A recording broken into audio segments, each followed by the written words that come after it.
Chapter 1261. A butterfly flapping its wings. There was a black dot in the sky, far in the distance, slowly moving in the direction of the dark island. At first, Sonny felt a glimmer of hope ignite in his heart as he remembered a similar situation from the past. That time it had turned out to be Kai.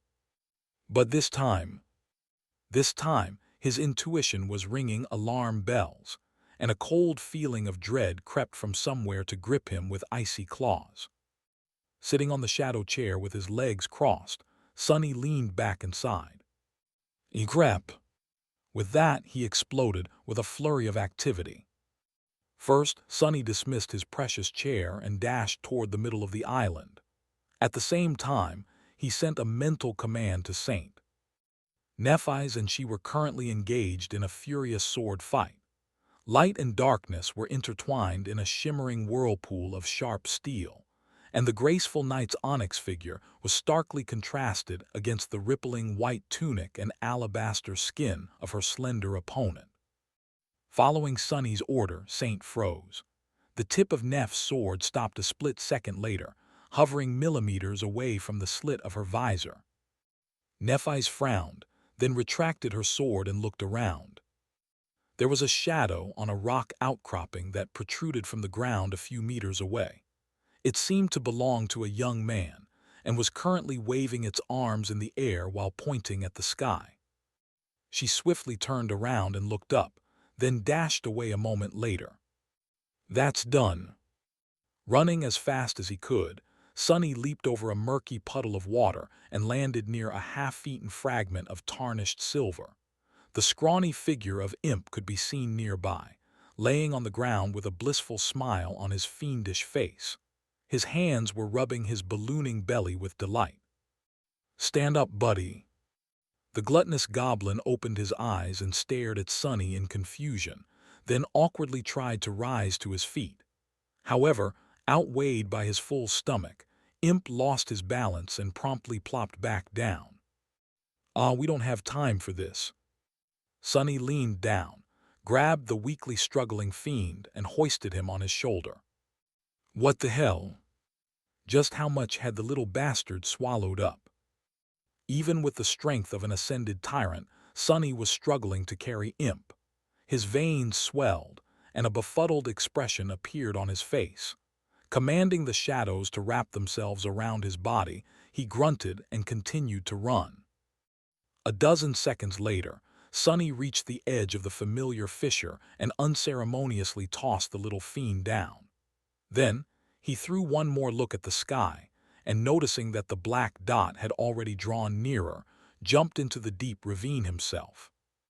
Before too long, Nephi's and he were side by side, pressing themselves into the weathered slope of the fissure as they desperately tried to calm down their breathing. Saint and Fiend were nearby, the former standing calmly, the latter hugging Sonny's thigh. Nightmare was there as well, hiding within the deep darkness enveloping the bottom of the gorge in his shadow form. Lastly, a beautiful amphora of white clay was standing on the ground in front of them, its surface decorated with mesmerizing patterns.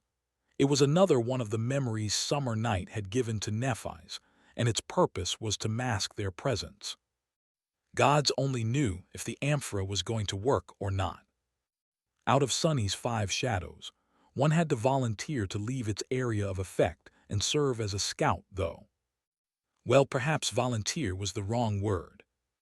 Since the gloomy shadow had performed a few dangerous tasks recently, and the happy fool was not someone Sonny would ever entrust an important matter to, the next in seniority had to go. So, the creepy guy was currently hiding a few meters away from the edge of the fissure, staring creepily at the sky. The sin of solace was keeping it company, with a bored expression on his face. The sparks swirling around Sonny's hand formed into an emerald flute, and he covered them with a dome of silence. Then, he let out a shaky breath. I see it. Nephi's looked at him intently, then asked in a low voice. What is it? Sonny lingered for a few moments. Slowly, his expression turned grim. It's a butterfly. Indeed, a butterfly was descending toward the island. From afar, it seemed like an ethereal and beautiful creature, but as it drew closer, Sunny couldn't help but shiver. The butterfly's wings and back were black, but its body and underbelly were the color of white bone. It had 6 long, seemingly fragile legs that ended in sharp points, and 2 enormous, faceted eyes that were like orbs of pure darkness. Between them was a disturbingly long, oily black beak, which was currently bent into a spiral like an elephant's trunk. 2 antennae rose from its head, pushed back by the current of the wind. Apart from that, the butterfly was at least 100 meters in size. It was both exquisitely beautiful and deeply revolting, but most of all, it was deeply frightening.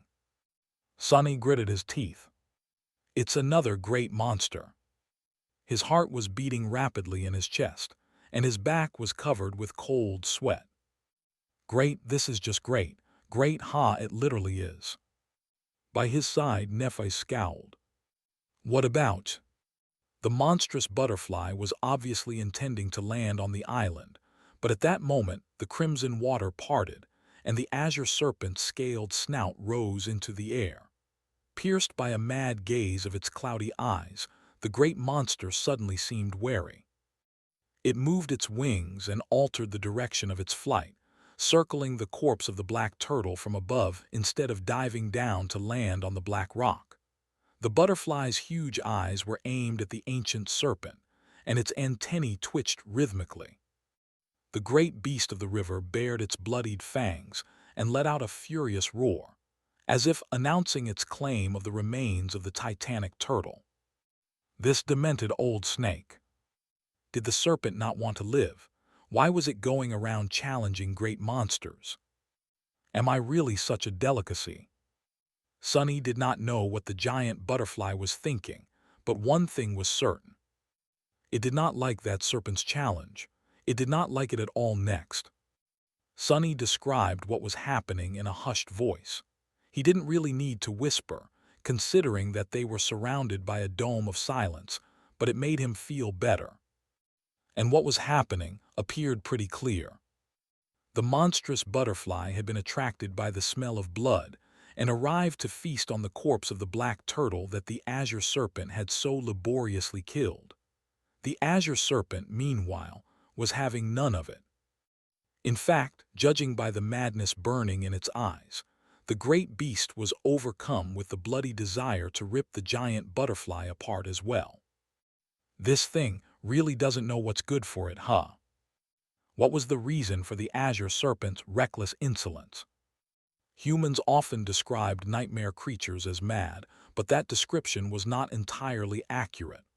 The abominations were indeed insane, but that did not mean that they lacked sanity. Rather, it meant that their sanity was perverted, sinister, ineffable, and entirely different from what humans deemed sane. So why would the great beast risk its life, fighting much more powerful monsters? Was it indeed madness? Was it pride? Was it reluctance to give up such an enormous prize?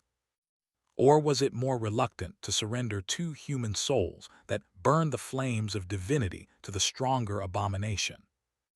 Whatever the reason was, the stubborn Leviathan seemed ready to battle the monstrous butterfly to the death. The butterfly let out an indescribable sound. The waters of the great river suddenly grew restless, rippling as they were assaulted by the powerful sonic waves. The serpent roared again, rising higher above the river's tumultuous surface. I think they are going to fight. Sunny was not sure what it meant for the 2 of them. He was belatedly happy about his decision to abandon the skis and seek shelter on the shell of the black turtle. If something like that butterfly had caught him in the air, he would have surely been dead in an instant. However, now that Nephi's and he were trapped on the dark island, their fates seemed to be swaying on the edge of a perilous abyss. They were deeply unsure of their ability to slay a great beast, but a great monster was far more dreadful. They were only alive now because the azure serpent either lacked the ability or was reluctant to crawl out of the water. If the abominable butterfly won the battle, though, Nothing was going to stop it from doing just that. Then, their shelter would turn into a deadly trap. So, no matter how strange it sounded, Sunny had no choice but to root for the familiar great beast that had been staring at them hungrily for many days, wishing to swallow them whole. The azure serpent had already killed one great monster. Maybe the mad snake would be able to pull off another miracle. Finally coming to a decision, the butterfly waved its wings and plummeted down, landing on the shell of the black turtle a moment later. The entire island shook from the devastating force of the impact. The creepy shadow remained motionless as it looked up at the 6 incredibly thin and long legs of the monster. The pale body of the butterfly was high above the ground, and its wings were open, covering a vast area in deep darkness. Now that it was closer, Sunny could see that it was covered in thick scales, with white hairs growing between them. There was a complicated pattern on the creature's wings, as well, coalescing into a strange image. An image of. Sunny hurriedly commanded the shadow to look away as a strange certainty that he should never, ever try to look directly at the pattern covering the butterfly's wings flooded his mind. The damnation. Sunny, what is happening? He sucked in a shaky breath. They're just staring at each other. The butterfly shifted slightly, the sharp tips of its chitinous legs striking sparks from the black rock. Its trunk-like mouth slowly unfurled, turning into a fearsome black spear dozens of meters long. The abomination let out another harrowing screech, then suddenly struck the surface of the dead turtle's shell with its beak. 1, 2, 3 times, the island quaked, but not even a thin crack appeared on the rock. The butterfly froze for a moment, then twisted its head, looking at the azure serpent. It seemed reluctant to go into the water. Well, of course. One is a flying abomination, and the other is a sea creature. The butterfly has to go into the water if it wants to gorge on the black turtle's meat, but that would mean fighting the azure serpent, and on the enemy's home ground, no less. Maybe it would simply retreat.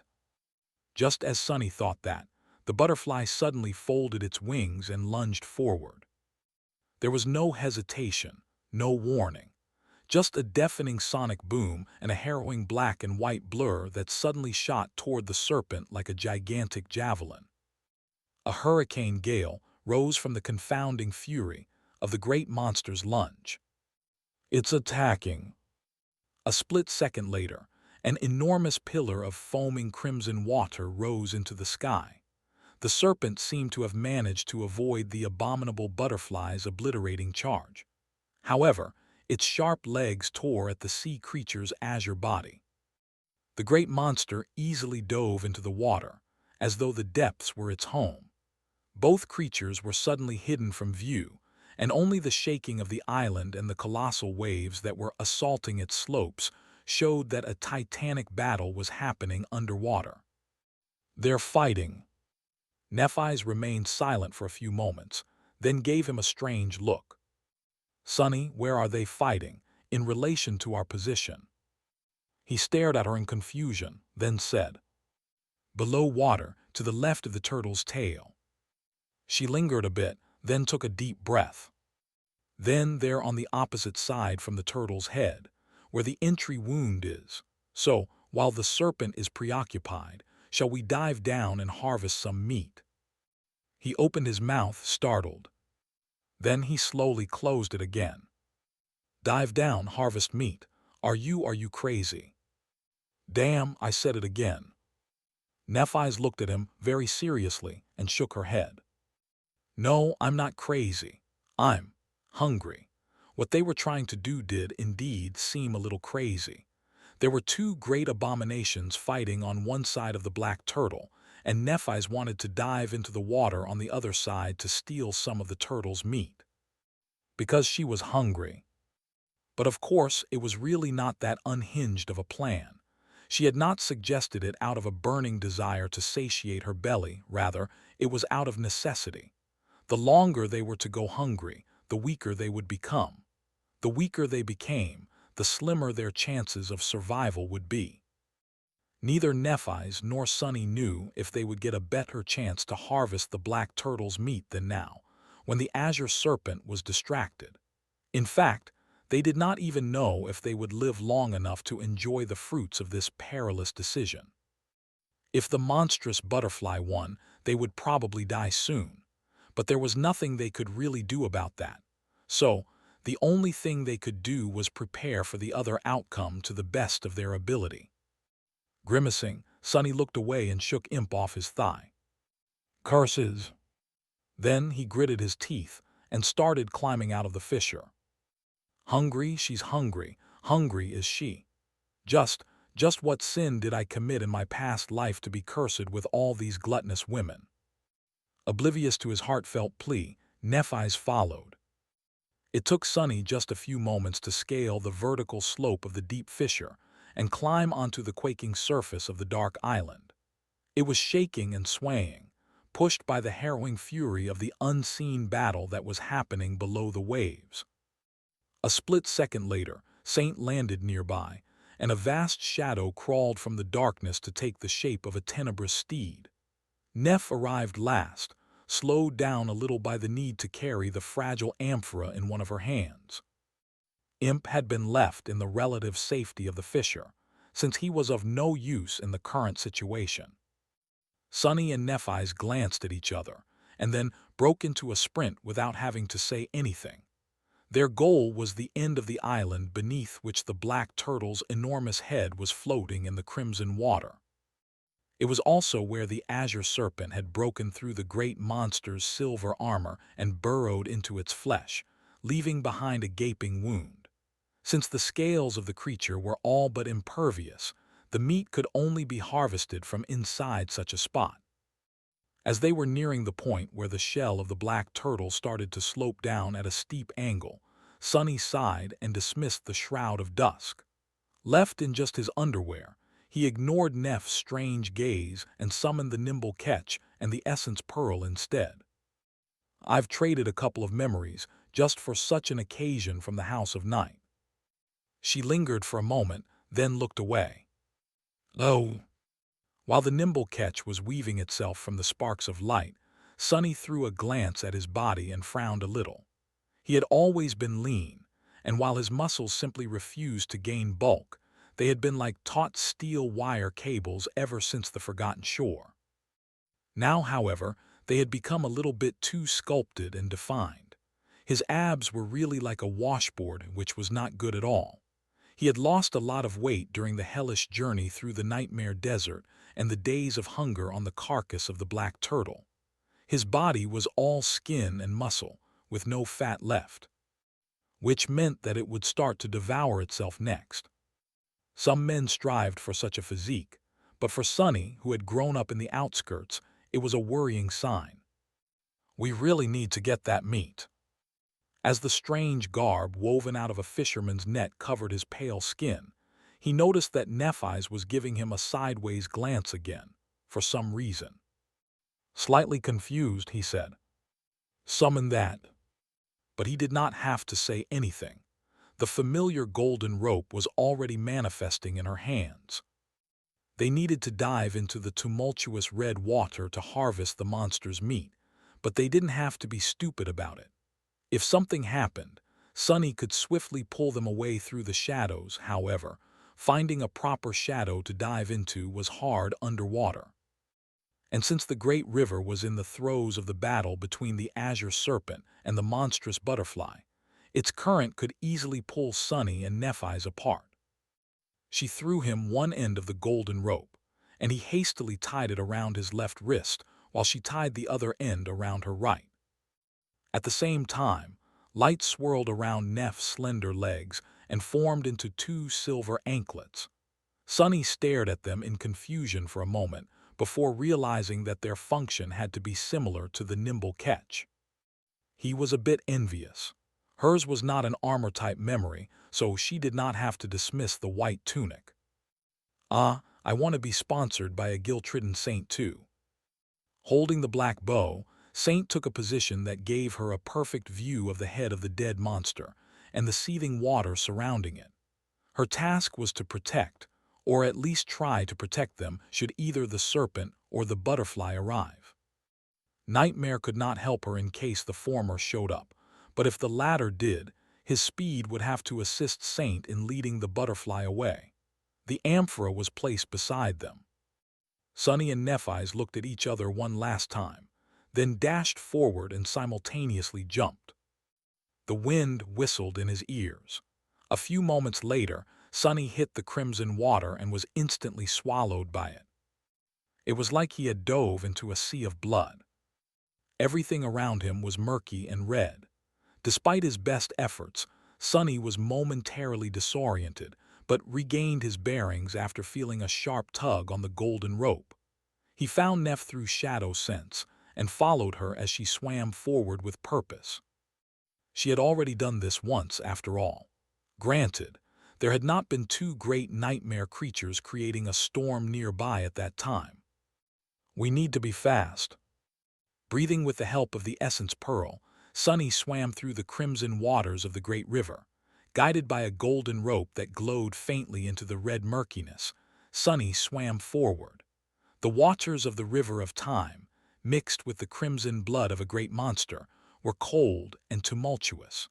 The battle of two harrowing abominations had turned them into a whirlpool of raging currents. Just how far is this wound? Suddenly, Sunny saw something enormous appear from the murky red darkness and shuddered. He was swimming past the giant eye of the titanic turtle, now hollow and devoid of light. His figure was like a speck of dust in front of it. The azure serpent had long feasted on the black turtle's left eye, but the right still remained. Even though Sunny knew that the ancient behemoth was dead, he couldn't help but feel as if it was staring at him. Looking away, he pushed himself through the water. We're not far from the creature's neck then. Every second could be their last, so Sunny was tense. The battle of the dreadful abominations could shift in their direction at any moment. More than that, the nimble catch allowed him to swim with great speed, and Neph's silver anklets were the same. However, she did not seem to possess a memory similar to the essence pearl, and had to hold her breath. They simply couldn't linger. Fortunately, the dark thoroughfare of the turtle's enormous neck emerged from the cloudy redness soon. It was encased in massive bands of tarnished silver, which overlapped to form a flexible but impenetrable armor. Sunny caught up with Nephi's as they followed the road of silver to the point where the monster's neck ended. There, its armor was torn apart and bent, sharp, jagged edges surrounded by bloody foam. The stench of blood was much stronger here, and the water was much darker. Nephi's changed her direction, knowing where to go. A dozen seconds later, they reached the gaping wound in the body of the great monster. Sunny froze for a moment. The azure serpent had not just ripped a chunk of flesh out of the black turtle's flesh. It actually burrowed inside like a hungry worm, tore through the insides of the monster, and then crawled out from a similar wound under one of the creature's flippers. As a result, the wound in front of them was like a dark tunnel, not too different from the one through which he had guided the convoy of refugees in the Antarctica Center. The scale of it was humbling. I actually said that I can kill that damned snake, didn't I? Nephi's tugged on the rope to get his attention, then pointed forward. Struggling against unexplainable fear, Sunny reluctantly pushed himself in that direction. At that moment, the entire corpse of the black turtle tilted, impacted by the shockwave of the terrifying clash between the azure serpent and the invading butterfly. It swayed slowly, and the dark tunnel of the harrowing wound started to move up. By the time they reached it, half of the gaping, bloody hole was above the surface of the water, while the other half was still submerged in it. A red current was flowing out, trying to push them away. Sunny gritted his teeth and struggled against the flow, eventually entering the dark tunnel. Then, however, the current was reversed, and a great amount of water flowed into the body of the dead monster, pulling them deeper inside. Crap! Sunny was carried into the depths of the black turtle's corpse with dire speed, slamming against its flesh and holding tightly to the golden rope. After what felt like an eternity, the current grew weak, and he managed to climb onto something solid. Sunny pulled on the rope, and a second later, Nephi's appeared from the water as well. She raised her hand, igniting a wisp of white flame on it to illuminate their surroundings. He took a deep breath, suddenly realizing how close the two of them were standing. After taking a bath in the diluted blood of the black turtle, both looked like a horror show, however. Sunny couldn't help but notice how tightly Neph's wet tunic stuck to her body, and how close to transparent the light fabric became. He shifted slightly, then forcibly tore his gaze away and studied the dark tunnel of the great monster's bleeding flesh. It looked exactly like one would imagine such a place to look. Not that people had reasons to try and imagine something so morbidly bizarre. The walls of the tunnel, which was mostly consumed by darkness, were uneven, spongy, and red. The lower half of it was covered by tumultuous water, while the upper half was filled with an almost unbearable stench of blood. Rivers of red were flowing from the walls and the ceiling, mixing with the dark water below. Sunny and Nephi's were standing on one of the vertebrae of the black turtle, which protruded from the bottom of the tunnel like a pale pink mountain. While he was looking around, she was breathing heavily. So now, before he could finish the sentence, the carcass of the great monster quaked once again, and the two of them were almost thrown off the slippery bone. Sunny had to grab Nephi's to prevent her from plummeting back into the seething water. A moment later, he realized that they were embracing, their bodies pressed tightly against each other. He could feel the softness and the heat of her skin through the thin fabric of the white tunic. Her striking gray eyes were close, too close as well. Forgetting what he was going to say, Sunny remained motionless for a few moments. Then he made sure that Nephi's had regained her balance and carefully let her go. So now all we have to do is carve some meat, right? She cleared her throat, then raised the wisp of flame higher and looked away. Right, in return alive. Sunny let out a shaky sigh. Sure, one thing at a time. Sunny had to spend a few moments calming down his wildly beating heart. Then he looked around once again. The situation was much better than he had expected it to be.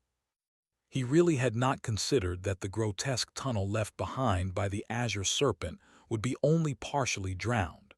Slicing through the flesh of a great monster was no easy task, and doing so underwater would have been even harder. More than that, he was less restricted in the use of Shadow Step now. But most importantly, he could summon the covetous coffer. Opening the alloy chest underwater would have just resulted in the spatial storage being instantly filled with water. Now that they stood on a solid surface, things were different, of course. The tunnel could be flooded at any moment, so they had to hurry. Sunny looked at Nephi's and flashed her a smile. Let's be quick. The sparks of light swirled around them, manifesting into memories.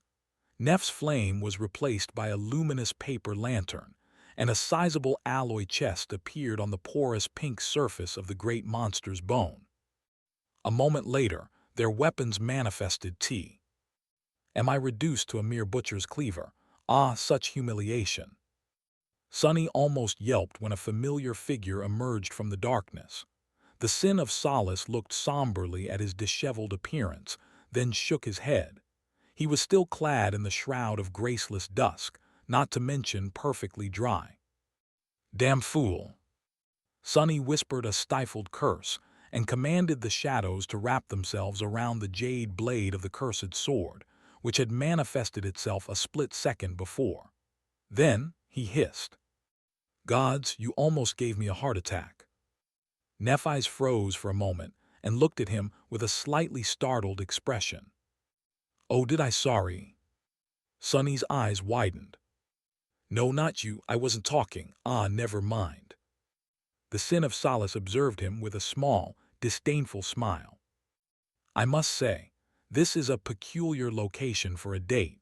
Harvesting monster meat from inside the monster. I hope you won't force the poor girl to cook the meal herself at least." Struggling to ignore the bastard, Sonny threw the lid of the covetous coffer open and then moved closer to the wall of the flesh tunnel. Pushing down the feeling of disgust, he gritted his teeth and thrust the giant forward. It was so strange. The taste of the black turtle's meat was truly sublime, but the source of it was so revolting. Damn it! One of the enchantments of the sin of solace made it incredibly sharp. And it had been augmented by the shadows on top of that. And yet, cutting into the flesh of the dead great monster felt like he was trying to cut stone with a rusty blade. Sonny had known that harvesting the turtle's meat would not be easy, just from the fact that chewing it was a tough task. However, the actual difficulty of trying to slice off a sizable chunk of the abomination's flesh was even greater than he had expected. Its durability in an uncooked state was simply preposterous. If that's hard, then how am I going to fight one of these things in the future? With no other choice, Sonny concentrated on the task. Taut muscles rolled under his skin as he put all his strength into it, and the jade blade cut deeper with excruciating slowness. Nephi's was just as strained, using a sharp dagger instead of her longsword. Its blade was glowing with incandescent light, and her face was pale. Despite that, her progress was not much faster than his. The dark island continued to sway and quake around them, making the water filling the morbid tunnel roll and slosh. Carving the meat was hard, and doing it while struggling to keep balance was especially hard. Nevertheless, they continued, sometimes using each other for support. "This is taking too long." Sonny had hoped to fill the covetous coffer to the brim, but now he realized how unrealistic his lofty desires were. At this rate, it would be good if they managed to harvest enough to feed them for a few days. Of course, as long as the battle between the azure serpent and the eerie butterfly did not end or shift in their direction, there was still time. And just as he threw the first chunk of meat into the maw of the alloy chest, the carcass of the black turtle quaked again. This time, however, there was something different about the tremor. Instead of being pushed to the side, Sonny had almost been thrown up into the air. Nephi's and he abruptly stopped, looking at each other. Sonny's mouth was suddenly very dry. "They are below us now." The whole plan was hinged on the fact that the massive bulk of the black turtle would protect them from the two battling abominations. Now, the area of the battle was shifting, and the creatures were already below the dark island. This meant that they were moving in the direction of the turtle's head. Neph's eyes shone in the gloomy darkness as they reflected the glow of her scorching dagger. She lingered for a moment. "What do you want to do?" Sonny paused for a bit, then gritted his teeth. "We've already taken the risk. Returning with empty hands would mean that it was all for nothing. We'll have to wait for a chance to do it all over again, and even if such a chance presents itself, we'll be much weaker by then. So, let's continue. I can pull us back through the shadows anyway." Nephi's nodded in agreement, prompting them to return to the arduous task of carving the turtle's flesh.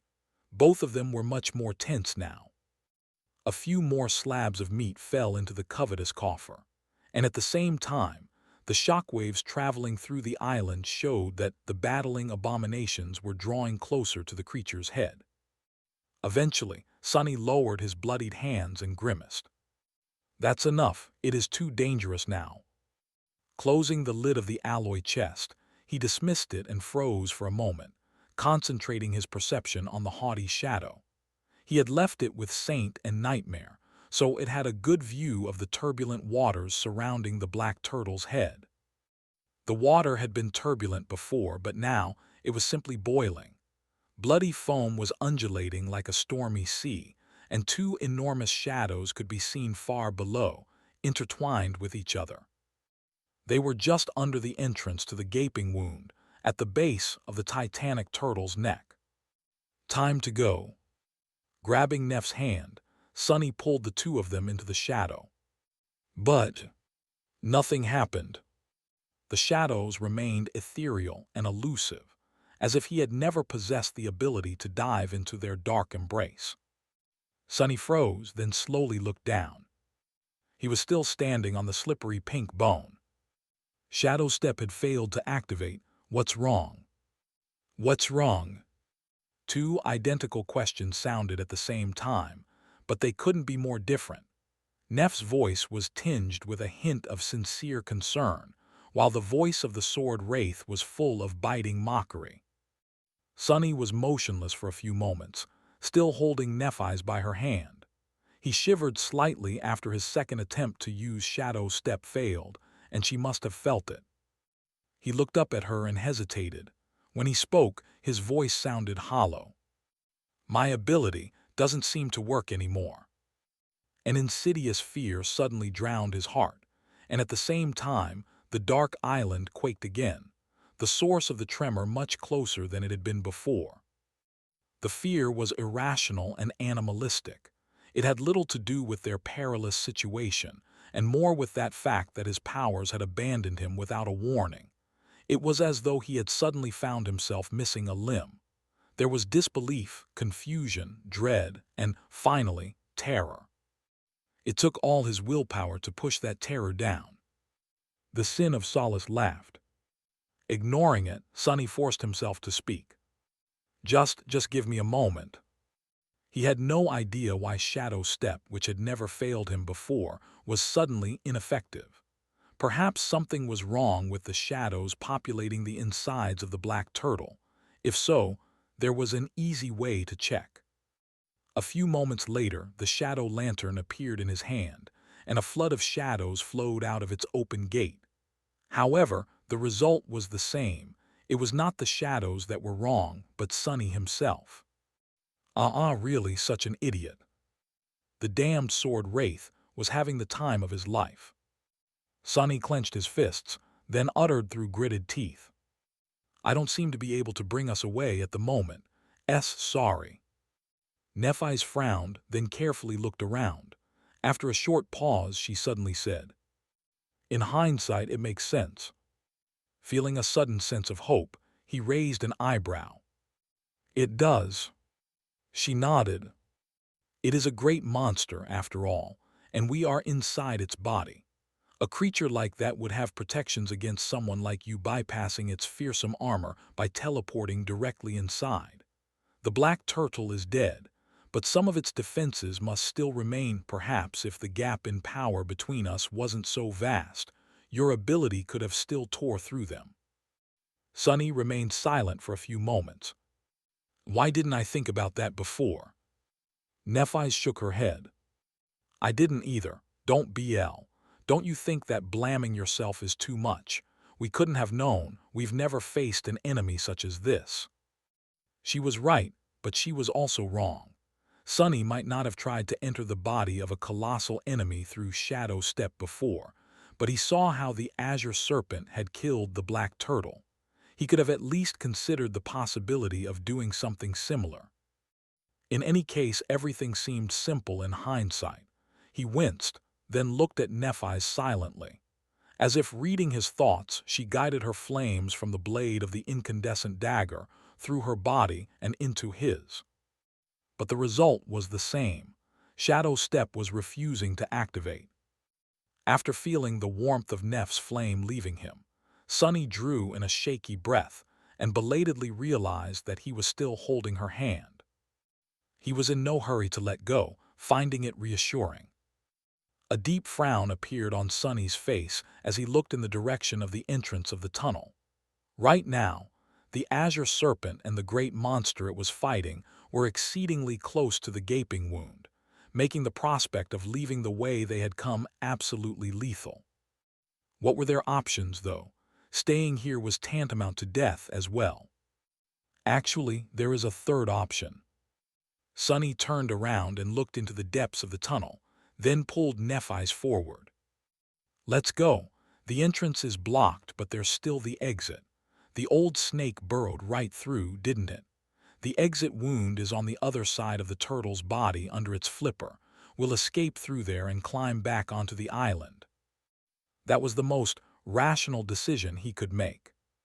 The two of them hesitated for a moment, and then dove back into the seething water. Shortening the length of the golden rope to keep them closer to each other, Sunny and Nephi swam through the diluted blood of the slain behemoth. Even though fighting against the current was incredibly hard, they moved further away from the harrowing battle with each stroke. Hurry, hurry! Sunny felt a dire urgency and pushed himself forward with as much strength as he could muster. The tunnel was not that long. The entire body of the black turtle spanned less than 2 kilometers. And the bloody path the azure serpent had burrowed through had to be half that. Of course, it was twisting and turning, and the chaotic movement of the water made it difficult to advance. But still, they were going to reach the exit soon. As they swam, they witnessed more signs of the destruction that the great river beast had wreaked, both when killing the black turtle and while feeding on its flesh later on. The walls of the tunnel sometimes expanded into vast caverns where the turtle's organs had been, now torn to pieces and completely obliterated. Pieces of bone and tough cartilage protruded from the darkness. Sunny found it all both grotesque and strangely, darkly mesmerizing. I am swimming through a great monster. I feel like it's a dream. Well, it was, a nightmare to be precise. Just as they passed the middle point of the tunnel and felt the current change, pulling them in the direction of their goal, he suddenly noticed something strange. Out there, a small distance in front of them, it was as though something was softly shining in the darkness. The glow was so faint that Sunny thought that he was mistaken, but the next time his head broke the surface, he saw it again. After hesitating for a moment, he suddenly pulled on the golden rope and pushed his tired body against the current once again, trying to make his way to the source of the strange glow. Nephi and Sunny climbed onto a frayed piece of cartilage and looked at the wall of the tunnel. Out there, hidden in the folds of torn flesh. He took a deep breath. Was an enormous, radiant crystal that shone with ethereal light. It was one of the 2 supreme soul shards that the death of the black turtle would have left behind. Sunny briefly glanced at Nephi's, then summoned the covetous coffer once more. The shard was too large to fit into the opening of the alloy chest, so he concentrated and changed it, keeping the shape but changing the size. A few moments later, the alloy chest seemed more like an alloy sarcophagus fit for a giant, or someone like the shadow spawn. I can't believe it. We came down to harvest some meat but ended up with something like that. Gods, I can't even imagine how much it would cost in the waking world. Actually, it wouldn't have a cost. These things are so rare that they can't be bought with money. Even though they were pressed for time, he just couldn't let this chance slip through his fingers. Neph, can you help me? Together, they hacked at the fold of the turtle's flesh to widen the opening, and then used all their strength to lift the massive soul shard and load it into the opened maw of the covetous coffer. After that, they had to plunge into the water again. Several torturous minutes later, Sunny and Nephi used the silver chains at the side of the island to scale the slope of the black turtle's shell, and fell side by side on the rocks in exhaustion. Knowing how Neph would look in her wet tunic, Sunny refused to turn his head and instead stared at the sky. The warm feeling of their arms touching was enough for him. They needed to move to hide, but he was too tired. Just a few moments. Sunny took a deep breath and tried to calm down a little. Then, he suddenly let out a low chuckle. Ah, but it's funny. After examining the estuary key, he had thought it impossible to collect one, let alone 6 supreme soul shards. The idea itself seemed utterly preposterous. And yet here he was just a couple of weeks later in possession of one. It had just fallen into his hands, almost on its own. A strange shiver ran up his spine. It was then that Nephi suddenly raised her hand and whispered, "There!" In the sky above the island, the monstrous butterfly was spreading its black wings once again. Sunny and Nephi scrambled in an attempt to find a hiding spot, but there was no need. Their first thought was that the dreadful butterfly had won the battle against the azure serpent. If that was the case, then their fates would be sealed. However, a moment later, a deafening roar shook the world, pushing them to the ground. Turning to the stormy waters of the great river, they saw a familiar creature rising to the surface. The serpent was looking the worse for wear, with countless deep lacerations covering its mighty body. Streams of scarlet blood were flowing down its azure scales, and its giant eyes seemed even more deranged than usual. Flames of indescribable, murderous malice were burning in their cloudy depths, but, for once, that malice was not directed at the two humans.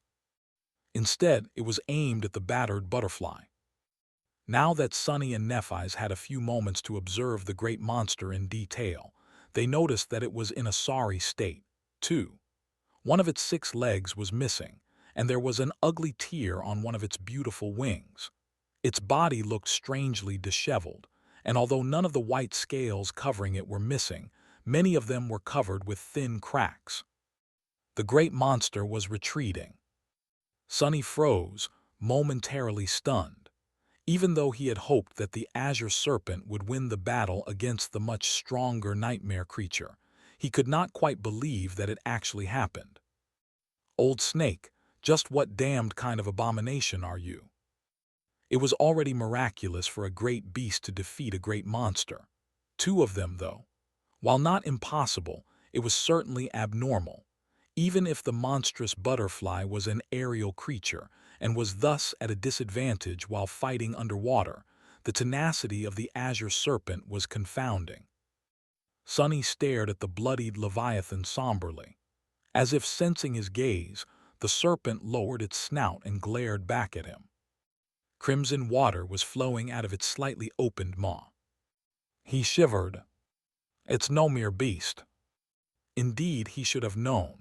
His luck wasn't good enough to stumble on just any great beast. No, it surely had to be some kind of unique and singular existence, a damn monarch among all beasts. Fated, wouldn't have it any other way. Maybe it was no coincidence that the azure serpent had come from much further upstream than the other 2 abominations. Ah, cursed! Sunny felt conflicted. On the one hand, he should be ecstatic about the fact that the herring butterfly was retreating. On the other hand, the ancient river serpent seemed much more dangerous now. The butterfly, meanwhile, was swiftly rising higher and higher. However, it didn't leave.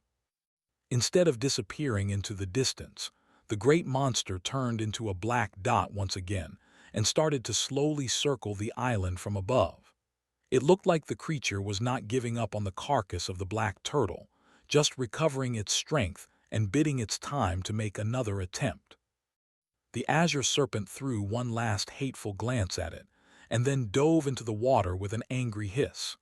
Soon, the island shook slightly, hinting that the abomination was devouring more of the turtle's meat, perhaps to restore its power. The tumultuous water slowly calmed down.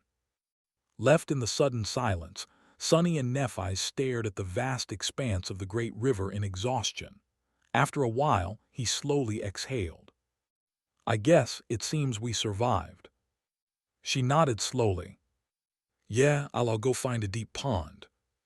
Sunny blinked a couple of times. Huh. What was she talking about? A pond, why? He looked at her in confusion, prompting Nephis to sigh. Why do you think? We just took a bath in a river of blood. I want to wash myself, of course. Sunny tilted his head, only now realizing how nasty Nephis looked. Well, he was no better. A sly smile appeared on his lips. Suddenly feeling mischievous, Sunny asked, Can I join? She was already turning away. No, go find your own pond if you want. He laughed. Wait, what if I drown? Those fissures are very deep, you know. Nephi scoffed. If you do drown, maybe take the meat out of that storage memory first. It will be sad if it just disappears, after everything we went through. Sunny watched her go. The silver anklets were singing a quiet melody as they bounced with each graceful step. Eventually, he shook his head in dejection. Does she only care about the meat? How heartless. Later that day, when the 7 sons had already plunged into the water, Sunny and Nephi's were back in their makeshift camp at the bottom of the deep fissure. By now, it didn't look as desolate and barren as it had before. There was a fire pit assembled from the black rocks. The shadow chair and the covetous coffer, back to its usual size, were standing nearby. Neff's sleeping bag was laying on one side of the pit, while Sunny had gathered soft moss to serve as bedding on the other, using the overpriced saddle as a pillow. Imp was sprawled on the ground, still digesting the huge amount of tarnished silver he had devoured. Saint was standing guard above, and Nightmare was hiding in the shadows. Currently, the camp was illuminated by a softly glowing lantern, and a delicious fragrance of roasting meat was spreading through the air. Nephi's was preparing a late supper over the coals. Not only that, but she had also gone all out, for some reason, using an inventive mix of spices to thoroughly marinate the meat before placing it above the glowing embers. Both of them had washed the stench of blood off their bodies and were now preparing for sleep, feeling refreshed. Before that, however, they were going to finally satiate the gnawing hunger. In that moment, the lethally dangerous trip into the carcass of the black turtle they had undertaken seemed well worth it. Finally done, Nephi's placed a generous chunk of meat on a plate and handed it to Sunny. In the last moment, though, she suddenly retracted her hand and hesitated. "Can you wait a moment?" Sunny felt warm and relaxed, so he didn't mind waiting. "Sure." He watched her across the glowing embers with peaceful idleness. Nephi seemed to be looking for something. A few moments later, she found a splinter of the synthetic fire brick they had used to light the fire and thrust it into the meat. Then she touched it with the tip of her finger, and a wisp of white flame ignited at the top of the small stick. Sunny received the strange dish with a confused look. What is this?" A faint smile appeared on Neff's face. "A candle." He hesitated for a few moments, then scratched the back of his head. "Why?" She leaned back and shrugged softly. "I'm not quite sure how many days it has been since the start of the nightmare, but the battle happened at the end of November, and we spent around a week in the desert, so it should be middle to late December now." Sunny frowned. "And?" Nephi sighed and shook her head. "It means that it has to be winter solstice back in the real world. It's your birthday, Sunny." He stared at her in astonishment. Wait, she's right. Sunny had forgotten all about it. It was winter solstice, or at least close to it. Out there in the waking world, an army of sleepers was entering the dream realm for the first time, if Antarctica still stood, that is. It was also his birthday. He was turning 21. Huh. He tilted his head a little. 21, I didn't really think I'd make it so far. Good job, Sunny. He looked at the burning stick, not noticing the bright smile that appeared on his lips. Nephi's leaned forward a little.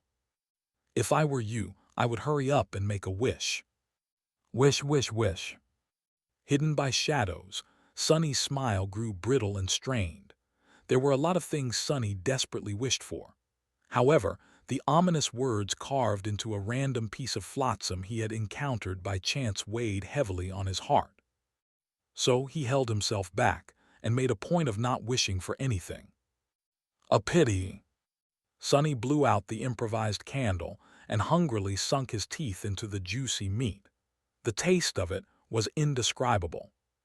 Ugh, so delicious. Nephi's had really outdone herself this time. To think that she could cook up something so tasty with so few ingredients. Even the memories of the grotesque tunnel could not slow Sunny down. He attacked the roasted meat like a hungry wolf, annihilating it in no time. He still had to put some effort into chewing, but that only made the rich flavor and delightful texture last longer on his tongue. Sometime later, Both Sunny and Nephi's were pleasantly satiated and sprawled on the ground, looking very much like Imp. Sunny was very much relaxed and sleepy, as well as in a great mood. Well, it was his birthday, after all.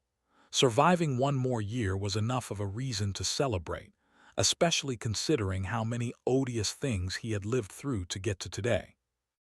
Plus, the great monster's meat, which Nephi's had marinated and roasted over the coals, was truly sublime. Come to think of it, she had silently assumed the role of the cohort cook from the moment they met on the forgotten shore. Whenever the cohort was together, Nephi's was the one to feed everyone. The dishes she prepared were always filling, flavorful, and just right. That was a strange talent of hers. Maybe I should hire her as chef when I open my restaurant. Sunny smiled. There was one thing slightly bothering him, though. A talent like this did not really fit her stern and knightly persona. How come Nephi's knew how to cook, so splendidly at that? Sunny turned his head and looked at her. Hey, can I ask something? Why are you so good at cooking? Doesn't seem like something you would be passionate about. Of course, it didn't. Nephi's was only passionate about one thing, and to such a startling degree that it left no room for any other passions. She remained silent for a few moments. Wilderness survival. He raised an eyebrow, surprised. Nephi shrugged. Did you think that children from the legacy clans are only taught how to swing swords? You studied wilderness survival at the academy, so you must know how important survival skills are in the dream realm. Therefore, we learn to take care of ourselves in harsh conditions from childhood. Nutrition is an integral part of survival, and so it gets a lot of attention in the curriculum. She paused before adding, at least that's how it was for me. Each clan has its own way of teaching its heirs, of course. Sunny blinked a couple of times. Makes sense, I should have guessed myself. He smiled. So, what you're saying is that you've been taking cooking classes since childhood. Hearing his words, Nephi's frowned. Not cooking classes. I've been taught both theoretical and practical skills concerning proper nutrition. It was a series of very thorough and elevated courses. Sunny nodded a couple of times with a ponderous expression. All right, I'm convinced. You're hired. She stared at him in confusion. You're hired what? Are you talking to your sword again? Sunny vigorously shook his head. No, I'm talking to you. Nephi's remained silent for a while, then let out a long sigh. Sometimes I really don't understand what you're saying. He grinned. Don't worry, that makes two of us.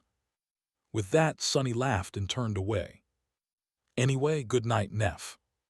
There was a moment of silence, and then she dismissed the memory lantern, plunging the deep fissure into darkness.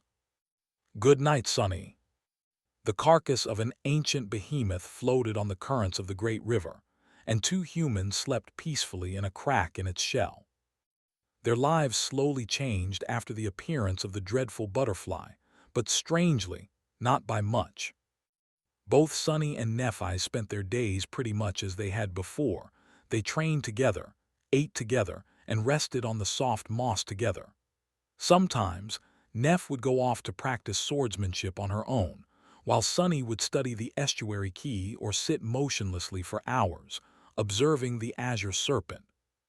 He could feel his technique slowly improving as the small imperfections left within its principles and application were tempered and refined.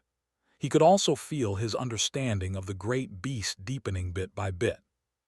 Only the key of the estuary remained a complete mystery. By now, Sunny had a faint suspicion that its weave encompassed two separate patterns.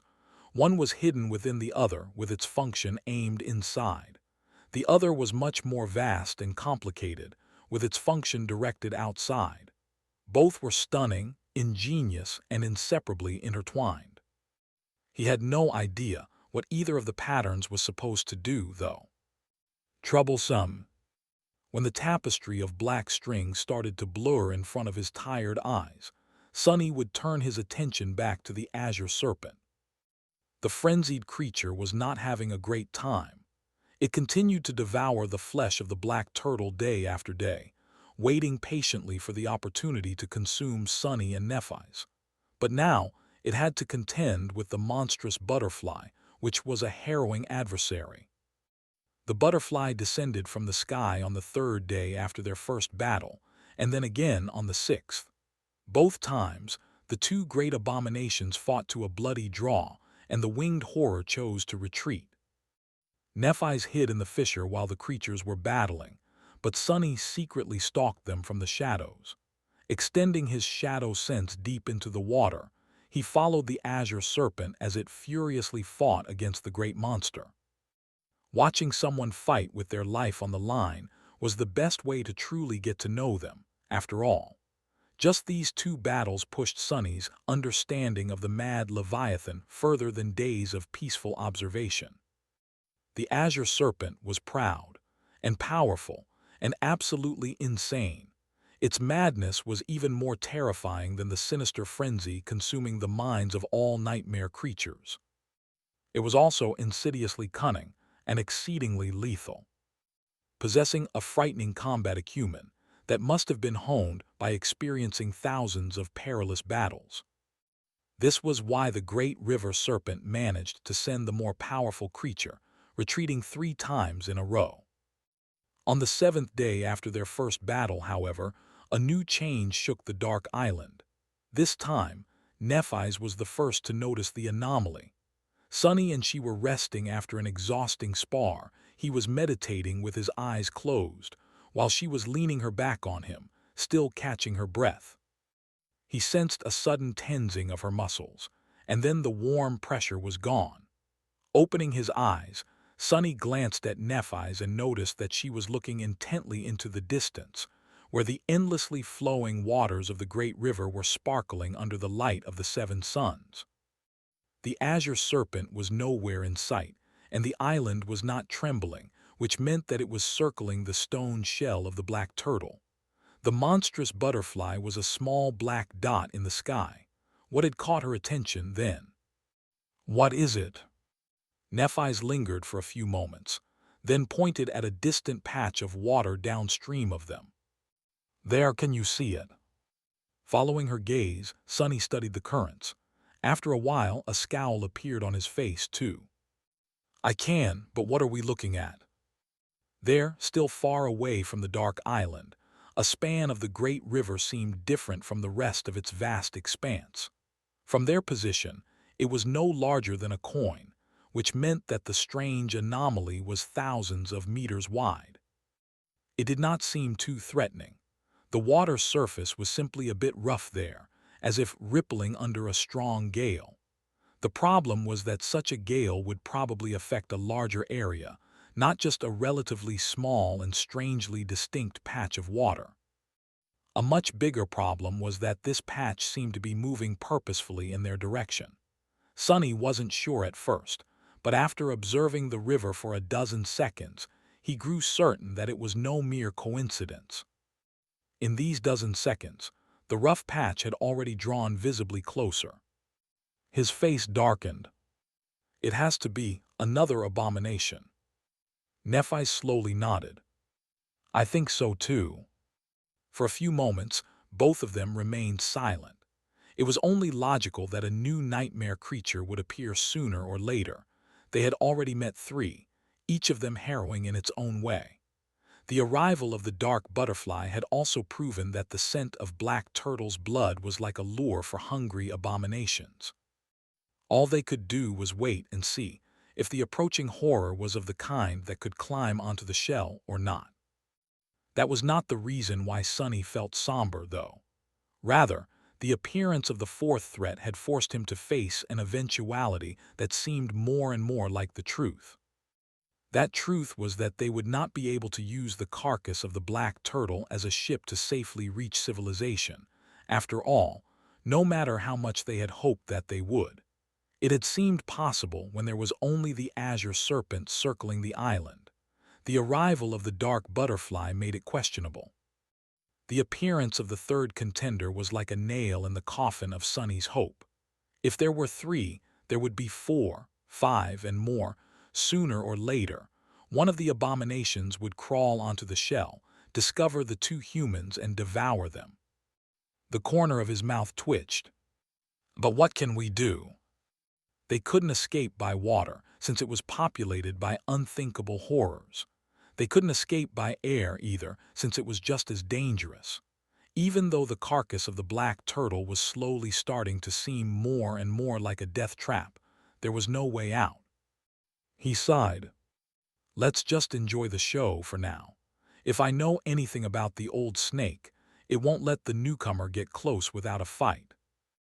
And indeed, no sooner than he said it, the crimson water foamed, and a gargantuan head of the great river serpent rose above its surface. This time, the creature's long snout was turned away from the island, facing downstream. The mad beast was watching the patch of rough water, too. What do you think it will be? Hearing the question, Nephi's lingered for a moment. I don't know, it seems enormous, so a whale, a cachalot, a giant squid maybe. Sonny shook his head. I bet it'll be something entirely eerie, like that crawling mass of seaweed, bones, and rotten flesh that Cassie told us about on the forgotten shore. He paused for a moment and then added doubtfully, also, what's a cachalot? Nephi's let out a quiet sigh. It's like a whale but with teeth. Sonny blinked a couple of times. Did whales not have teeth? He knew what a whale was in theory, but not the details. They were all extinct anyway, probably. Who knew what was happening in the oceans? The two of them watched tensely as the patch of rough water drew nearer and nearer, revealing its true size. It was indeed several kilometers wide, and much more tumultuous than it had seemed from afar. The water inside the patch seemed to be boiling, which looked rather strange considering that the river around it was as calm as ever. A minute later, the azure serpent let out an angry roar, and at the same moment, Sonny slowly rose to his feet. Curse it! The water was not really boiling, and there was no titanic behemoth moving under its surface to cause the ripples. Instead, there were thousands, perhaps even tens of thousands of small creatures moving forward at a terrifying speed, coming closer and closer to the island. It had taken him so long to notice because their insect-like bodies were almost entirely translucent. Each was as long as his arm, with countless thin legs, beady black eyes, and long, disgusting mouths that were full of vicious, glass-like teeth. Standing by his side, Nephi's whispered, Krill. Sonny shifted his perception and shivered after noticing the vile darkness spreading through the bodies of the repulsive creatures. Each of them was of the corrupted rank. It was not another great behemoth that had been attracted by the scent of the black turtle's blood. Instead, it was a swarm of thousands and thousands of abhorrent, corrupted beasts. Even after living through the horrors of the Southern Campaign and witnessing the chilling resolution of the Battle of the Black Skull, Sonny still paled at the sight of the enormous swarm of corrupted beasts. There were too many of them to count, but there had to be tens of thousands of translucent crustaceans advancing toward the island. Even Nephi seemed taken aback, a rare sight, and not a welcome one. She instinctively outstretched a hand, as if summoning a sword could save them from the plague of corrupted abominations. It's all right. Her voice was even, but lacked confidence. Sonny forced out a faint smile. How exactly is this all right? Nephi's lingered for a moment. These creatures don't seem capable of leaving the water. Sonny closed his eyes for a moment. Yes, the abominable krill were probably incapable of crawling onto the island and devouring them. However, they were more than capable of devouring the azure serpent, and with the old snake gone, nothing would prevent the dark butterfly from landing on the shell of the slain great monster. That's right, you are going to die. He flinched and glared at the sin of Solace, who had appeared out of nowhere and looked at him with dark glee. The sword wraith laughed and then whispered, Better yet, you are going to watch Nephi's die. Isn't it poetic? Sunny tried to ignore the vile apparition, but this time it was much harder than usual. With the words of the sin of solace still echoing in his ears, he forced himself to look away and stare at the river. Below them, the azure serpent lowered its head stubbornly, huffed, and suddenly shot toward the krill's swarm with tremendous speed. The water parted and foamed where it passed. Sunny could not see the great beast's eyes, but he knew that they were filled with bloodlust and fury. That snake did not know when to retreat, or rather, it never wanted to. Its lust for slaughter and destruction seemed much greater than its desire to exist.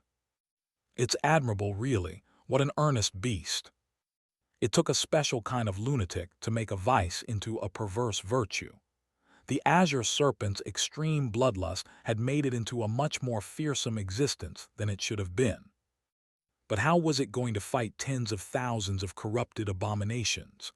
No matter how large its maw was and how sharp its fangs were, the serpent could only crush that many krill in its jaws. A dozen at a time, a few dozen, even 100, it was not going to make a difference.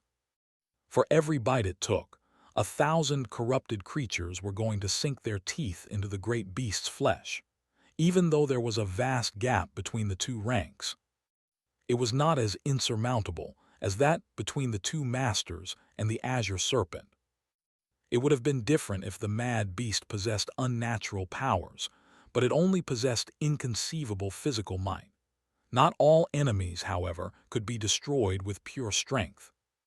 And yet, Sunny couldn't help but root for the great river serpent. Come on, old snake, do something. The swift figure of the azure leviathan was closing in on the rushing krill swarm, moments away from clashing with it. It seemed like a suicidal charge. It had to be. And yet it was not.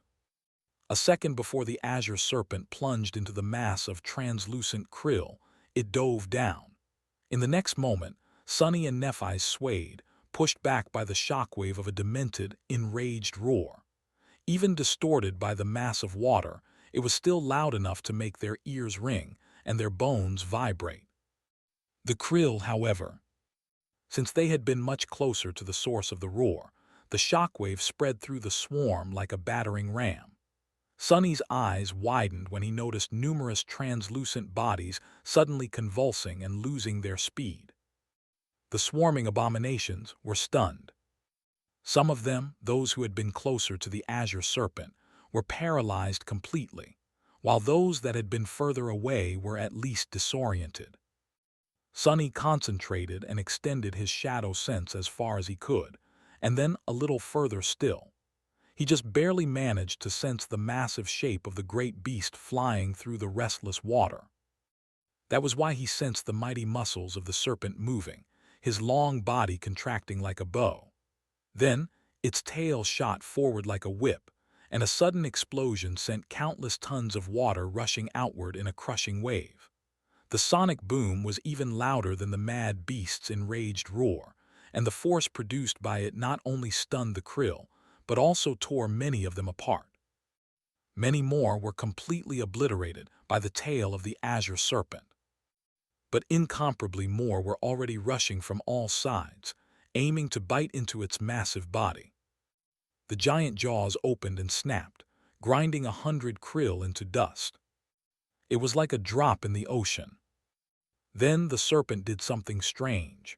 It suddenly spun, as if trying to turn its long snout into a drill. Sunny did not see how this could help the great beast against the swarm of corrupted abominations, but in the next moment he opened his eyes wide. Following the spinning motion of the Leviathan, the waters of the great river were stirred, forming a long whirlpool along the length of its colossal body. That underwater whirlpool was like liquid armor, the current powerful enough to repel the attacking krill. The azure serpent's jaws opened again, and another roar shook the world. When they closed, numerous translucent abominations died. The battle was too furious, too grand, too inconceivable. Standing on the shell of the dead behemoth, Sunny and Nephi watched in silence as a lone great beast resisted myriads of corrupted creatures. Looking at the foaming water, they couldn't help but feel small and weak and insignificant. Unnatural powers. Humans were bestowed with aspect abilities despite being mere beasts, but nightmare creatures were different. Only devils possessed dire powers similar to those of an aspect. The azure serpent was not a devil and did not possess a sinister ability. However, it was not powerless. Instead of relying on an unnatural power, it relied on its terrifying body, absolute control over it, and a deep understanding of its natural domain to make the river itself a power. Sunny had been wrong. The azure serpent did possess a weapon to use against an enemy that could not be crushed through pure strength. That weapon was its mastery of water. This is it, I see now, I understand. He had spent countless hours trying to comprehend the azure serpent, but always felt that a crucial piece of the puzzle was missing. A fundamental truth that was at the root of all other insights, and without which they were meaningless. Now, Sunny finally felt that he had found the thread which had to be pulled to unravel the mystery. Below them, the ancient Leviathan was fighting against a harrowing swarm of abominable krill. The battle had only just begun, and there was no saying which side would win, and which side would be destroyed. The azure serpent possessed a dire weapon, but was that weapon enough to survive the onslaught of tens of thousands of corrupted beasts? One way or the other, they were going to know soon. The battle between the azure serpent and the krill swarm did not last long, but it was the most terrifying event Sunny had seen since entering the third nightmare. The great beast completely lost its mind as it fought the legion of vile abominations. Stirred by its fury, the water seethed and roiled, sometimes exploding into colossal fountains of scarlet foam, sometimes rising in titanic waves. The magnitude of these undulations was so severe that the whole island rocked and swayed like a ship caught in the middle of a world-ending storm. The cacophony of wrathful roars and thunderous sonic booms merged into a deafening litany, to the point that both Sunny and Nephi's were forced to plug their ears. Thousands of attacking krill were destroyed, but the swarm did not seem diminished at all. Instead, no matter how furiously the azure serpent fought, more and more abominations were lunging at it, their thin legs moving in gluttonous anticipation. At first, the water armor the Leviathan had created protected its prodigious body, but eventually it failed. One krill struggled past the repelling current of the whirlpool, then two, then 100. Their teeth scraped powerlessly against the impenetrable azure scales. However, after suffering through 3 dire battles with the dark butterfly, the azure serpent was battered and littered with wounds. Its body had already been covered by countless scars before, and now there were numerous new ones. Some scales were broken, some cracked, and some were missing entirely. It was only a matter of time before one of the krill managed to draw blood, then 2, then 100. Even though their size was minuscule in comparison to the great river serpent, they were corrupted abominations nevertheless, and their painful bites added up. The pain did not slow the azure serpent down, though. Instead, it became even more enraged, even more deranged, even more frenzied. The battle, which had already been frightening to look at, suddenly exploded in intensity, reaching a realm that went beyond fear. Standing on the swaying shell of the black turtle, Sunny and Nephi's watched the boiling river with pale faces. Before Sunny knew what was happening, he found himself holding Neph's hand. He did not know which one of them grasped the other's hand first, but felt that this simple touch was his only lifeline in a world that had lost all reason. He also did not know how much time had passed. All Sunny knew was that the battle was changing. The azure serpent did not manage to destroy the krill swarm. However, the swarm had also failed to consume the serpent.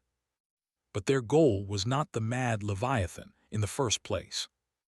The serpent was rampaging in the waters infested by the krill, but the swarm was simply too vast. Thousands of abominations at its edges simply rushed past the great beast, and continued toward the carcass of the black turtle, their translucent bodies turning crimson as they dove into the cloudy red water. Noticing that, the azure serpent let out an infuriated roar, but there was little it could do. The main mass of the swarm surrounded it like a cage, and no matter how forcefully it slammed into its shifting barrier, it couldn't break free. Suddenly, Sonny felt a purifying warmth enter his body and soul. Looking down, he saw a soft glow rising from his skin and glanced at Nephi's with a silent question. Her lips seemed dry. "Bo, I think you should summon your bow." He lingered for a moment, and then his eyes glinted darkly. Sparks of light ignited around his hand and formed into a black bow with a scarlet string. Then, an arrow that was like a bolt of lightning appeared out of nothing.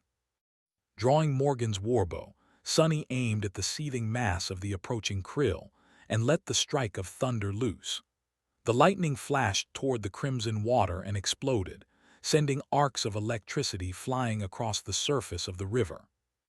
The monstrous krill were about the length of Sonny's arm, with carapaces so thin that they appeared transparent. Still, they were corrupted beasts, so their shells were tough enough to resist a direct hit from a railgun, and their teeth were sharp enough to tear through armored MWPs as if they were made from paper. But Sonny and his bow were augmented both by the shadows and the soul flame, granting his arrow tremendous power. Which was why he soon heard a familiar voice whispering into his ear. "You have slain a corrupted beast, river locust. Your shadow grows stronger. You have slain a corrupted beast, river locust. Your shadow grows stronger. You have slain a corrupted beast, river locust. Your shadow grows stronger." Without stopping to listen to the spell, Sonny sensed a flood of shadow fragments pouring into his soul and drew the string of the warbow again. He did not hope to stop the advance of the krill swarm, and neither did he hope to help the azure serpent prevail. Even if Sonny killed 100 abominations, he wouldn't be putting a tiny dent in the swarm. Rather, what he was doing was pure opportunism. Nephi's needed to burn the enemy with her flames or consume the soul shard like a normal awakened to receive fragments, but Sonny just needed a kill. So, he could just as well use the opportunity to strengthen himself. Sonny managed to fire off a few soul arrows, and the strike of thunder once more before the krill reached the black turtle, reaping a rich harvest of lives. Then, however, it became too dangerous to remain near the edge of the island. Even though the revolting creatures could not crawl out of the water, they showed themselves capable of jumping out of it with enough force to propel their translucent bodies through the air. After one of the krill landed a mere dozen or so meters away from them and scurried forward before being pierced by a black arrow, Sonny and Nephi's decided to retreat. Below them, thousands of corrupted beasts were fruitlessly trying to bite into the impregnable black scales of the dead behemoth. Some, however, were already swimming into the gaping wound under its flipper. Further away, the azure serpent finally managed to break the cage of the greatly diminished swarm and shot through the water in pursuit. It looked terribly mangled, bleeding from 1,000 tiny bites. Some of the krill even seemed to have burrowed into the open wounds, just like the serpent itself had burrowed into the body of the black turtle before. Despite that, the great beast seemed just as murderous and consumed by madness as ever. The old snake did it, it actually won. Even though many krill had managed to reach the carcass and swim inside, the swarm was undeniably broken. The azure serpent and the 2 humans it was hunting were going to live another day. That night the island was quaking without pause. Sonny and Nephi's hid in their fissure, not daring to close their eyes, even though a mass of impregnable black rock separated them from the flesh of the black turtle. It was unnerving to know that thousands of corrupted beasts were currently slithering somewhere below them, shredding the meat of the great monster with their terrible glass-like teeth. The azure serpent was also there, hunting down the invaders. Although they couldn't hear its roars, The violent vibrations spreading through the island told them what was going on. Sunny looked away from the shimmering runes, somewhat startled at how easily he had earned a large amount of shadow fragments. After another violent tremor had shaken the island, he finally closed his eyes. However, it was not to sleep. Instead, Sunny tried to imagine, tried to convince himself that he was the Azure Serpent. He was crawling through the grotesque tunnel of bleeding flesh, which he himself had created to kill the hateful carapace monster, furiously hunting the vile creatures who dared to steal his trophy. His long, mighty body was burning from pain, but Sunny did not care. All he cared about was slaughter, blood, and retribution. Noticing a tiny worm gnawing on the wall of the tunnel, he let out a terrifying growl and shot forward, destroying the vermin and tearing a large chunk of meat out of the wall with his powerful jaws. But behind it, more vermin were revealed, stolen meat digesting in their transparent stomachs. With madness painting the cloudy world red, Sunny roared and slammed into them with obliterating fury. Is this the feeling? Am I on the right path? Opening his eyes, he stared into the darkness with an absent expression. Then he looked at Nephi's. Some time later, Sunny said, I feel like our chances of making it off this island alive are dwindling. She remained silent for a while. So what if they are? White flames ignited in her eyes, illuminating them with a pale radiance. Has it been any different before? Hearing that, Sunny chuckled. True, we never had it easy. He studied her face, then turned to look at the sin of solace and sighed. Still, I hope that this nightmare will be better than my second one. Oh, it's not much of a competition. I must have died 1,000 times there. Even though I only remember a handful of those deaths, the third nightmare surely can't turn out any worse than that. Nephi's turned and looked at him, then smiled faintly. Of course, in the worst case we'll just die once. That's nothing, right? As the dark island shook and quaked around them, Sunny grinned. Dying once, child's play, gods, anyone can do it. You're right, I was worried about nothing. As they laughed quietly, the sin of solace smiled too. His smile was bright and full of sinister amusement. The next day after the attack of the krill swarm, the butterfly descended from the skis again. And 2 days after that, another flying abomination appeared silently in the darkness of the night. Neither Sunny nor Nephi saw it, but in the morning the surface of the island was awash with black, fetid blood. It seemed that it was the butterfly that had battled the late contender this time, ripping it to shreds before it had the chance to approach the remains of the black turtle. It must have taken an injury in that battle, because the Azure Serpent received more days than usual to recover from its dire wounds. Then, as they drifted further downstream, a second krill swarm attacked, this one even larger than the first. The battle between the mad Leviathan and the vast river locust swarm lasted for an entire day, and its result was pretty much the same. Thousands of translucent abominations slithered into the carcass of the black turtle, and the battered serpent followed to hunt them down. However, what met it inside was another great beast, a vile creature made of numerous tentacles and spongy pale flesh, that had snuck to feast on the insides of the turtle, while the river serpent had been fighting the krill. Sunny and Nephi's knew how it looked because the Azure Serpent brought its revolting body outside and rose high above the water before swallowing the corpse whole. That was how they learned why a powerful earthquake had suddenly thrown the world into spasms and convulsions before. On that day, to their horror, they discovered a deep crack snaking its way through the surface of the black turtle's shell. It was not too large, but the fact that the stone carapace of the dead monster had been broken from the inside was indescribably concerning.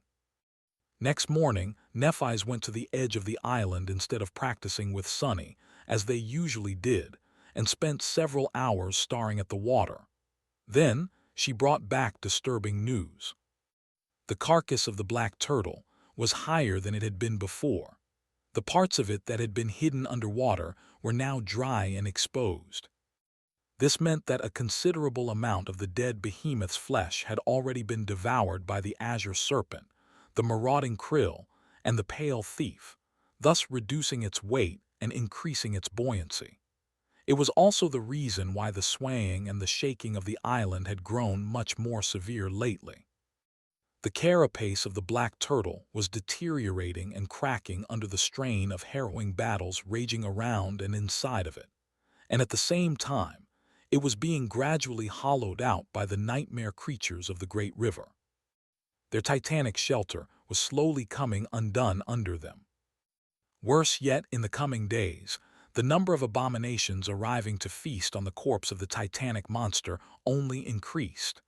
There were more krill, more dwellers of the deep, and more winged horrors being lured to it by the scent of blood.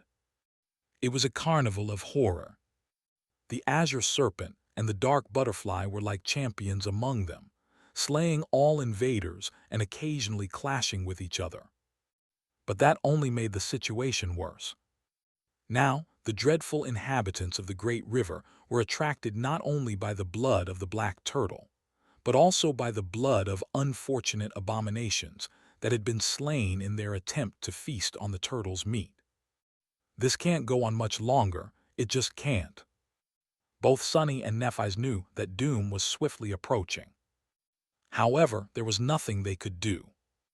No matter how much they hoped and how diligently they watched the horizon, there was no sign of anything that could save them. There was no land and no ships anywhere in sight. There was not even a piece of flotsam drifting on the waves. Only a vast, deep and endlessly flowing expanse of water that shone under the dreamlike radiance of the 7 beautiful suns. Sunny, wake up. Sunny opened his eyes and tensed. Sensing the world through the shadows, he couldn't feel any danger, but there was urgency in Neph's voice. Something was wrong. As his mind entered a state of battle readiness, he pushed himself off the ground and briefly studied the fissure. It was still night, so everything was enveloped in deep darkness. That darkness, of course, could not hinder his sight. Sunny saw every detail of their small camp and of the weathered walls of black rock surrounding it. Everything seemed fine. Saint, who was guarding them from high above, was also calm. He turned to Nephi and asked, "What is going on?" She pressed a finger against her lips and whispered. There was a sound. The next moment he heard it too, a dull, echoing crackle that came from somewhere below, spreading through the rock in a subtle vibration, like a stone breaking. He frowned. What is this? Sunny and Nephi froze, listening to the eerie sounds coming from within the carapace of the black turtle. They had not dared to venture there after salvaging the meat. The shell had been hollowed out, but they didn't know by how much, and even though they had heard the sounds of nightmare creatures inside the carcass of the great monster from time to time, this crackling was entirely new. A small whirlwind of sparks appeared in the air, manifesting into a softly glowing paper lantern. Placing it on the lid of the covetous coffer, Nephi lowered her head and pressed her ear to the ground. There was another cracking sound, and she suddenly flinched. At the same time, Sunny's pupils narrowed as he noticed something that was out of place in their fissure. A small, thin crack appeared on the floor of the ravine. Just as Neph flinched, it suddenly grew, spreading through the black rock in both directions. Then it climbed a few meters up the wall, and when the cracking noise disappeared, a small piece of rock splintered and tumbled down. Neph's face suddenly grew pale. I think it's going to Bria. Before she could finish, there was another sound, this one so loud that it was almost deafening. Sunny felt the ground suddenly shift under him, and then the entire island shook violently. It's breaking. Before he even knew what was happening, Sunny jumped. As Nephi and he soared into the air, the floor of the fissure below them suddenly split and collapsed, revealing a vast cavern of darkness and crimson flesh below. Their small camp was instantly swallowed. Except for the memories like the coffer that were dismissed and disappeared in a whirlwind of sparks, everything else, the fire pit, the sleeping bag, the bed made of soft moss, and the rest of it, fell into the darkness in a rain of stone shards. But the collapse was not over yet. As Sonny collided against the vertical wall of the fissure and grabbed onto the rocks, the walls tilted, too. A horrible stench of blood entered his nostrils, and he saw the small crack he had noticed before expanding. Countless new ones appeared as well, and the entire ravine suddenly moved. Goddammit! Struggling to outrun the disaster, Sonny pushed himself off the wall and jumped higher. He was aiming to repeat the process and send himself to the surface with the next jump, but the spot that he was aiming for suddenly broke off and plummeted down in an avalanche of stone. Cursing, Sonny manifested the shadows to create a foothold instead. A split second later, he flew out of the fissure, rolled on the ground, then dashed back to its edge and grabbed Neff's hand, helping her climb out. As soon as they rolled away in a heap, the entire edge split off and crumbled down. A panic thought that the entire island was falling apart entered Sonny's mind. However, the devastation was not as absolute. As the two of them watched, the landscape of the black turtle's shell was changing. It seemed that the schism originated from the location below the central region, where their camp had been located. Wide cracks spread through the black stone, and a wide surface either crumbled entirely or at least sank, forming deep craters. The rest of the island was affected too, but to a smaller degree. It was just a chain reaction that forced the ground to tilt and slide into the water by a few meters. Nevertheless, their shelter was still afloat. Sonny belatedly realized that he was practically laying on Nephi's. Their limbs were entangled, and both of them were covered in stone dust. Struggling to breathe, he slowly pushed himself away and stood up. A couple moments later, she followed. Standing dazedly above the newly formed pit, Sonny and Nephi's looked down with bleak faces. Their camp, where they had spent so many peaceful nights, was gone. Much worse, the dark island was showing signs of breaking apart. It was just a part of the central region today, but there would be more collapses in the future. Eventually, the entire shell would crumble, leaving them stranded and lost in the sea of deadly abominations. After almost a month of peace, they finally reached a true crisis. Sonny and Nephi's looked at each other, not knowing what to say. Eventually, he broke the silence. "We need to get off this island." Nephi's lingered for a moment. "Yes, but how?" Sonny looked away with a dark expression. He didn't know. It was not as if they had not been preparing for this inevitable situation. They had tried to come up with a feasible plan dozens of times. However, there was no such plan to come up with. The azure serpent was still waiting for them in the water, and the dark butterfly was still ruling over the sky. Worse than that, many more abominations were prowling the surrounding waters, including the harrowing swarms of krill. If the island sank, they were going to die. If it didn't sink, the azure serpent would eventually be killed, and they would be devoured by either the monstrous butterfly or some other great nightmare creature. There seemed to be no escape. Staring into the pit filled with stone rubble, Sonny sighed. Now, it finally feels like a real nightmare." A sad smile appeared on his pale face. The 7 suns were shining in the azure sky. Sonny was sitting close to the slope of the island, staring fixedly at the flowing water. His eyes were dark and tired. With the temporary camp destroyed, he felt strangely homeless. Much worse, neither he nor Nephi's had managed to come up with a viable solution for their fatal problem.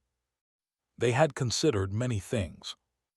Every memory in their possession had been studied and examined, but none of them, nor any combination of them, revealed a way out of the perilous situation. The best they could hope for was prolonging their stay on the carapace of the black turtle, somewhat. They could use the dark shaper to try and repair the cracks in the stone shell. There were other unreliable measures, as well, but that would just buy them a few more days at most. There were other memories that they could use to try to escape, but attempting escape was tantamount to suicide. The great nightmare creatures guarding both the water and the sky were not something they could outrun. Then there were Sunny's shadows. He had once thought that Saint was their best hope of slaying the azure serpent. However, after witnessing the mad beast in battle, he didn't think that the taciturn knight could achieve such a feat anymore. Not only because she could not enter the water, but also because his plan to augment her with both the shadows and the white flames had been crushed. Saint could not receive the blessing of the fire, or rather, she could not reap its full benefits. The augmentation had worked perfectly fine in his basement before the Southern campaign, but Saint underwent a fundamental transformation after that. She was now a devil whose body and soul were infused with elemental darkness, and while true darkness somehow worked in tandem with Sunny's shadows, it refused to accept Neff's light. Saint could either use one or the other.